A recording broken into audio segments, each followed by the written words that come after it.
Lorsque ma fille adolescente s'est inscrite à un cours d'art dramatique au National Theatre de Grande-Bretagne pendant ses récentes vacances scolaires, j'ai demandé à mon oncologue si je pouvais l'accompagner. C'est seulement pour une semaine, ai-je dit. Je vous promets que je reviendrai. Je ne voudrais pas rater d'autres séances de chimio. Allez-y, a-t-elle répondu. Amusez-vous avec votre fille. Tant que vous le pouvez encore, l'ai-je entendu penser. Je me demandais comment j'allais survivre au voyage depuis notre maison dans le sud de la France jusqu'à Londres.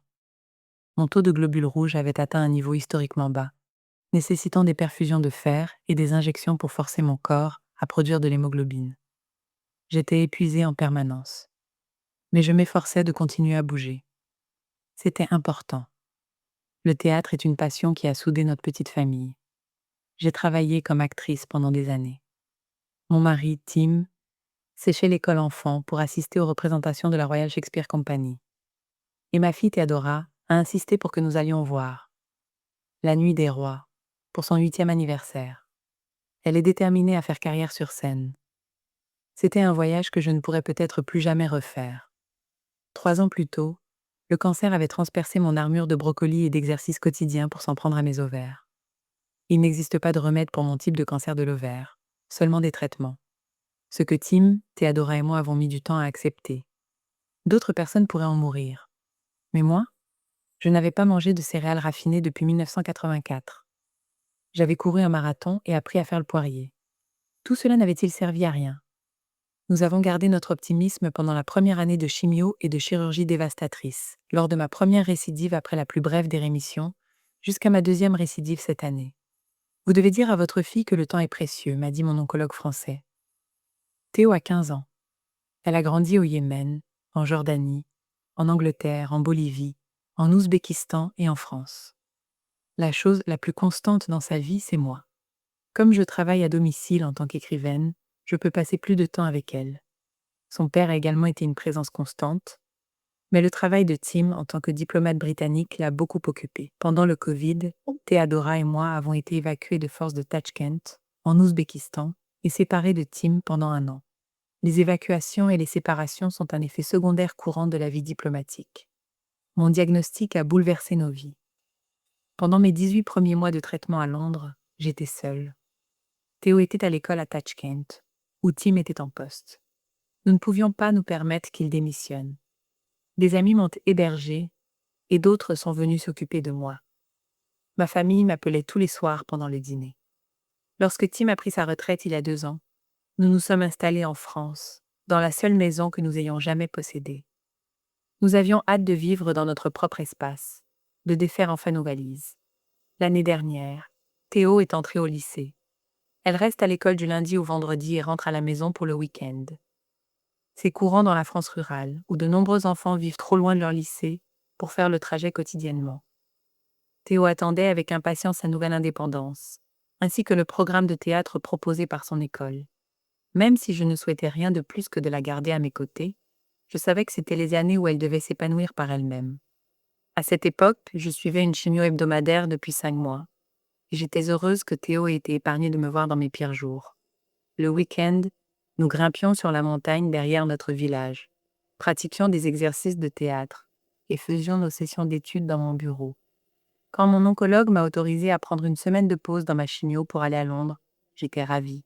Une semaine entière avec Théo. Sans hôpitaux. Elle et moi étions calmes durant la première étape de notre voyage vers Londres, chacune absorbée par un livre. Ce n'est ou à Lille, en prenant un café entre 2 trains, qu'elle m'a interrogée sur mon récent rendez-vous en oncologie. Elle a commencé par me demander si je pouvais l'emmener dans un camp de théâtre aux États-Unis au début de l'année. Et j'ai dû lui répondre que je n'étais pas sûre de pouvoir l'accompagner du tout. Il ne semble pas qu'il y aura de pause dans mes traitements. Ai-je dit. Peut-être jamais. Et puis je lui ai dit qu'il était possible que je ne sois plus en vie. Je ne perds pas espoir, ai-je ajouté. Je ferai tout mon possible pour rester en vie jusqu'à ce que quelqu'un trouve un remède. Mais je ne veux pas te mentir sur la situation. Elle a pleuré, et j'ai pleuré, et je me suis excusée de la rendre triste. Et elle a dit que ce n'était pas ma faute. Dans l'Eurostar, elle a continué de pleurer. Je veux que tu me vois grandir, a-t-elle dit, et tomber amoureuse de quelqu'un qui m'aime, que tu me vois. Je sais, ai-je dit. Moi aussi, Je veux vivre pour te voir heureuse, te voir trouver l'amour. Je ferai tout ce que je peux.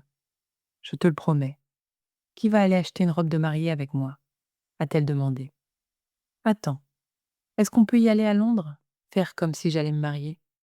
Pour qu'on puisse vivre cette expérience ensemble. Je ne vois pas pourquoi pas, ai-je répondu. Ce pourrait être un bon exercice pour nos talents de comédienne. D'accord, a-t-elle dit. Alors, comment ai-je rencontré mon fiancé? Et comment m'a-t-il demandé en mariage? Nous avons commencé à élaborer son récit. Pendant 3 jours, nous avons nommé son fiancé, choisi l'endroit où il avait grandi, Stonehouse, une ville dans les Cotswolds, son métier entraîneur sportif, comment ils s'étaient rencontrés en nourrissant des cygnes sur la Serpentine à Hyde Park, et où il vivait à Londres d'Alston, au-dessus d'un Kentucky Fried Chicken. Nous avons également commencé à planifier son mariage, le nombre d'invités, le type de cérémonie. Nous nous sommes investis. J'ai passé des jours à faire des recherches sur les boutiques de mariage, avant de finalement obtenir un rendez-vous. Après son cours, nous nous sommes dirigés vers l'Est, et avons déjeuné dans un diner, en face de la boutique où nous avons peaufiné les détails de notre histoire, en évitant tout ce qui serait trop imaginatif et pourrait paraître incroyable. Nous étions nerveuses. Nous nous sommes chamaillés dans une friperie solidaire à proximité, nous réconciliant juste à temps pour notre rendez-vous. Nous nous ressemblons trop, têtus, pleines d'opinions, rigides dans nos habitudes. Je lui ai donné ma bague de fiançailles pour qu'elle la glisse à son doigt. Une femme prénommée Jess nous a accueillis chaleureusement dans la boutique. J'avais craint les cris de félicitations exubérantes et les questions indiscrètes, mais il n'y eut rien de tout cela. Jess nous a orientés et nous a laissé examiner les portants par nous-mêmes. Vous pouvez les toucher, a-t-elle dit. Alors que nous faisions glisser les cintres sur les rails, Théo m'a jeté un regard. Maman, a-t-elle dit. Ton nez saigne. J'ai reculé tandis que Jess, l'air anxieux, me tendait un mouchoir. Je pense que je ne vais peut-être pas toucher, ai-je dit. Théo a choisi 6 robes, un mélange de satin classique et de dentelle fantaisiste. Et Jess les a portées jusqu'à la cabine d'essayage. Une autre femme nous a apporté du jus de grenade et des cocktails sans alcool à la fleur de sureau. Nous avons porté un toast à Théo et à son fiancé. Jess a disparu dans la cabine pour boutonner Théo dans sa première robe. À l'intérieur se trouvaient déjà des talons en satin bleu à la pointure de Théo. Lorsqu'elle est sortie, mes yeux se sont remplis de larmes. Elle était radieuse, une vision de beauté juvénile. Quand elle a vu son reflet, ses propres yeux sont devenus vitreux. « Attendez de mettre le voile » a dit Jess. C'est là que ça devient vraiment réel. Elle en a épinglé un à l'arrière des cheveux de Théo.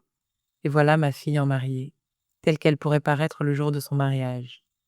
Je ne peux pas rater ça, ai-je pensé. Théo était magnifique dans chaque robe. Toutes les tailles d'échantillons lui allaient parfaitement. Mais nous sommes restés sous le charme de la première, qui coûtait 2767 livres sterling. J'ai pris des dizaines de photos, mais aucune ne parvenait tout à fait à capturer ce que j'avais sous les yeux, ce rêve d'avenir. Théo aimait tellement la robe que j'ai fantasmé sur l'idée de l'acheter, malgré l'impossibilité financière. Après tout, elle a fini de grandir. Il y a de fortes chances qu'elle lui aille encore dans 15 ans. Notre nervosité concernant notre supercherie n'était pas justifiée. Jess a seulement demandé quand Théo s'était fiancé, si c'était une surprise et où il pourrait organiser la cérémonie.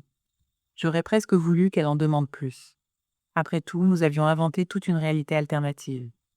Nous nous sommes comportés naturellement dans nos rôles. Je n'ai pas eu à feindre l'émotion. Presque tout ce que nous visions était vrai. J'ai demandé à Jess de noter le modèle de la robe et le nom du créateur.